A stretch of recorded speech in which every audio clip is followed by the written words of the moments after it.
Thanks for coming over. This is Amodeus. Before we get started with today's topic, I want to take a second and say thank you for everyone to help build my arena offense team this last week. Now, I didn't stay up on the pedestal very long, but I could see the shining city on the hill from where I was for that brief moment. And I just wanted to give a quick shout out to everyone who gave me insights and feedbacks. Thanks so much, community. It was fantastic. Now, today's Dungeon Hunter Champion video is all about building a Steel Widow 10 team that is reliable. Not fast, reliable. So, to start, we need a few things for Steel Widow 10 that we don't need for other raids that we've encountered up to this point. The big thing is survivability in the form of HP and defense. So, you've probably been utilizing your ED 10 team to grind all the way up from Steel Widow 1 to 10. But, you know, predominantly those units are probably going to be nature, and frankly, they just can't handle the hellfire flames that are going to be coming from the Steel Widow. The lasers are hot in Steel Widow 10, and there's just no stopping them if you have a nature team built. So what I did is I just looked in my box and I found some units that I think had great synergy and that were all free to play.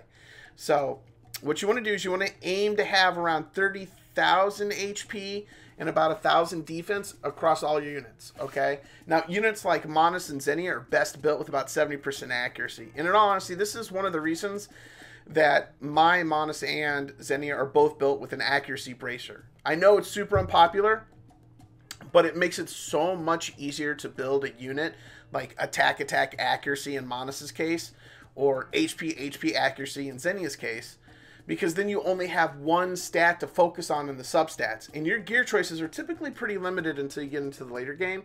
So the ability just to focus on one additional stat in substats for your necklace, helm, and chest piece are just so much better from a peace of mind standpoint as well as an efficiency standpoint.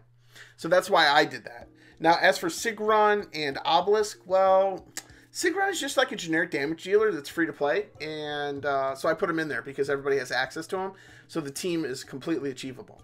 Now, Obelisk is in the mix right now because I don't have Monument geared. I'm gonna fix that because somehow I just overlooked Monument. He's an excellent unit, and I would have used him in here instead of Obelisk, in all honesty, for this video if he'd have been built. So I know someone in there is asking about Manas and DPS right now and wondering if I'm banking on OGD. Well, just to clear that up, he's not here for OGD. Shaun from gameloft did say they're going to buff OGD this week, and we're getting another free launcher day to gear champs again, specifically for OGD. And this is awesome news, but that's not why Manas is here. In fact, if it does help him, great. If it doesn't, it doesn't matter, because he's only here for a couple of reasons. He's here for cooldown, for DPS, and for buff block. Buff block is going to be really important because you have enough cooldown reduction on this team that you're going to be able to get that buff block up after the cleanse. And that's a key mechanic I can't emphasize enough. Without buff block, this team doesn't survive. And then, of course, you have Zircon on there as your most intelligent player in the game, because he does the thing that he needs to do amazingly well every time, and that's apply regeneration buff and immunity. Now, before you start thinking about speeding up your Steel Widow 10 team, I want to pause you right there and say now you have access to Steel Widow 11. And Steel Widow 11 plays a lot like ED 10.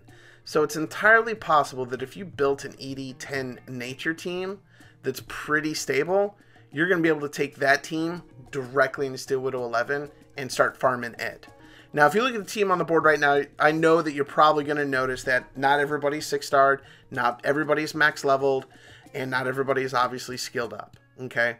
Now, it does have a natty fat nat 5 on there that can be easily replaced, but in general, this is probably the minimum team I would suggest for Steel Widow 11.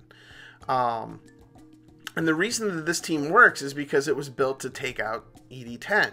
So I really just wanted to take a second to let everybody know, like, hey, you might want to try to farm Steel Widow 11 with your ED10 team if you built a nature team. Because you're conserving resources, you're getting all your best gear on units you're using consistently, plus you're getting a better return on that gear investment, and it might just be better overall for you. But you know what? I really just want to know what your guys' opinion, your feedback is. What teams are you sharing with your guildies? What's making it an easier transition for everybody on your side? And in all honesty, if you try out Silwood 11 with your ED10 team, let me know that too. Right down there in the comments below. And big shout out again. Thanks for all the feedback that got me up on that pedestal. No matter how temporary it was really kind of cool. Have a great day. Bye.